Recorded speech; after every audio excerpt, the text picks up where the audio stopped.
Hi friends, corona vaccine అదనంగా మరీ వేయించారు. విలేజ్లో లేకుండా రప్పించి మరి కరోనా వ్యాక్సిన్ వేయించారు. నాకు అప్పటి నుండి ఇక్కడ పెయిన్ అనేది లడ్డుగానే ఉంది. అసలు పోవట్లేదు, ఉబ్బుంది, డైలీ పెయిన్ వస్తుంది. డైలీ జండుబాంతో ఇట్లా అప్లై చేస్తున్నాను.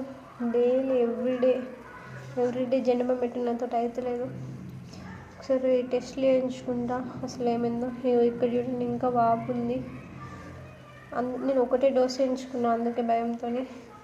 వేసిన అమ్మాయి కూడా ఇంకా గుర్తుంది, ఆమెనే భయపడుతూ వేసింది. అసలు ఏమవుతుందేమో, సైడ్ ఎఫెక్ట్స్ వస్తాయని చెప్పారు కోవిషీల్డ్ వేయించుకుంటే. ఇంకా నాకు ఫస్ట్ కరోనా కంటే ముందే నా హెల్త్ మంచిగా ఉంటుండే. ఇప్పుడు ఇంకా డైలీ వీక్నెస్ అది వస్తుంది. చూడండి ఎంత వాపు వచ్చిందో. మీకు కూడా ఏమన్నా ఆఫ్టర్ వ్యాక్సిన్ తర్వాత ఏమన్నా అనిపించిందా? కొందరు ఉన్న జబ్బులు పోయినాయి అన్నారు, కొందరు లేని జబ్బులు వచ్చినాయి అన్నారు. నాకు మాత్రం ఇక్కడ చూడండి, ఈ పార్ట్ మొత్తం పెయిన్ ఉంటుంది. ఒకసారి టెస్ట్ చేయించుకుంటా నేను కూడా.